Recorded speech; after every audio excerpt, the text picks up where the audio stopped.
Opinion from defeat to denial. Rahul Gandhi's misdirected war on democracy. Rahul Gandhi wrote a piece titled Match Fixing Maharashtra on June 7, 2025, in the Indian Express, which caught my attention.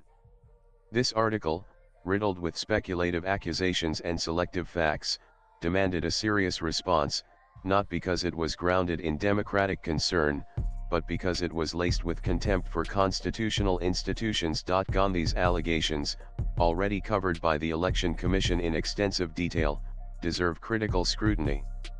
Not for the sake of rebutting every unfounded claim, but to highlight a dangerous trend: persistent delegitimization of India's democratic architecture to cover political inadequacy. The central motif of Rahul Gandhi's article is clear: if he cannot win electorally, the system must be rigged. This isn't new. When institutions don't echo his voice, he brands them as compromised. It is the same philosophy that fuels his campaign against the judiciary, the Election Commission, and even the growing voter base. His article, while camouflaged as a democratic concern, plays into the narrative of confusion and distrust.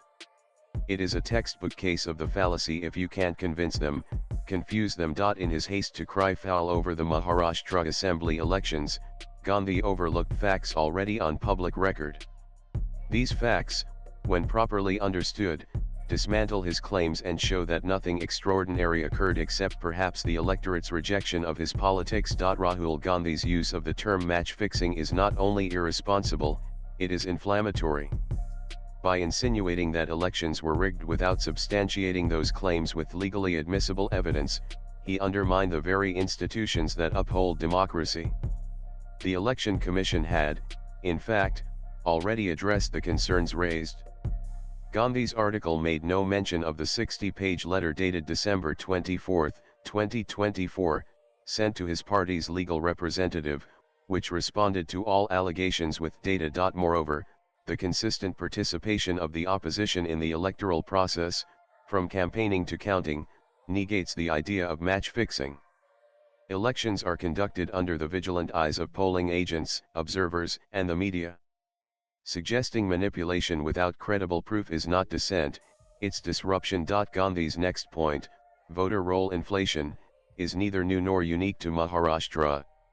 He finds suspicious the increase of 31 lakh voters in 5 years and 41 lakh in 5 months.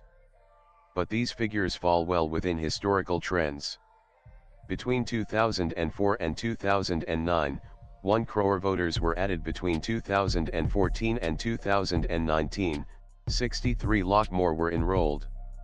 In 2024, 40.8 lakh new voters were added, including 26.4 lakh young voters, a logical rise given India's demographic dynamics. Accusing these voters of being bogus is not only defamatory, it is also dismissive of youth participation in democracy. Instead of encouraging voter engagement, Gandhi's statements cast aspersions on millions of first-time voters. That is not a critique, it is contempt. Gandhi claimed that a suspicious voting surge occurred in the last hour of polling, suggesting manipulation. But erase the reality: the average polling rate throughout the day was 5.83% per hour. A spike to 7.83% in the last hour is within the bounds of statistical probability, especially since voters present at the booth by 6 p.m. are legally entitled to vote. This isn't peculiar to Maharashtra. In the second phase of the 2024 Lok Sabha elections, a 5.75% increase was recorded after 5 p.m. Why was this not a problem then? Because the Congress won those seats. What Rahul Gandhi calls an issue arises only when the outcome doesn't suit him. Rahul Gandhi cherry-picked 12,000 polling stations across 85 constituencies to claim targeted rigging. But if you look deeper, you find a more nuanced reality. In constituencies like Madhwani and Srirampur, which showed voter surges, candidates from Sharad Pawar's NCP, Uddhav Thackeray's Shiv Sena, and the Congress itself won. Hence, the data doesn't support his hypothesis that a high last-hour turnout favored only the BJP-led NDA. The selective use of constituency data is a classic case of misdirection. It is not the data that's flawed, it's the analysis, or rather, the lack of it. Perhaps the most alarming of all Gandhi's claims is that the Election Commission of India is compromised. Ironically, it was the Congress-led government that, until 2024, unilaterally appointed chief election commissioners. Under Modi, a new committee involving the leader of the opposition was constituted as a democratic upgrade. Rahul Gandhi's angst seems to lie in the very democratization of a process his party previously monopolized. In his world, reform is acceptable only if it serves the Congress party. Anything else is betrayal. Rahul Gandhi has, once again, chosen the easier path of blaming systems instead of introspecting on failures. He questions the mandate because he failed to secure it. But elections are not won by slogans or marches, they are won by connection, credibility, and conviction. His refusal to accept defeat gracefully and to instead vilify every institution that upholds our democracy is dangerous. This is not leadership, it is a tantrum disguised as a revolution. Democracy demands robust opposition, not reckless obstruction. Rahul Gandhi's article, if anything, is a manual on how not to lose gracefully.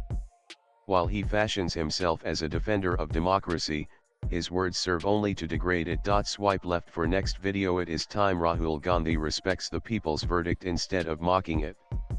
And if he wants to be taken seriously as a political leader, he must rise above rhetorical sabotage and begin the difficult journey of real introspection. Until then, his speeches and writings will continue to sound less like statesmanship and more like sour grapes. Nan the writer is a technocrat, political analyst, and author. He pens national, geopolitical, and social issues. His social media handle is Prasenjitanth. Views expressed in the above piece are personal and solely those of the author. They do not necessarily reflect News 18's views. Latest blogs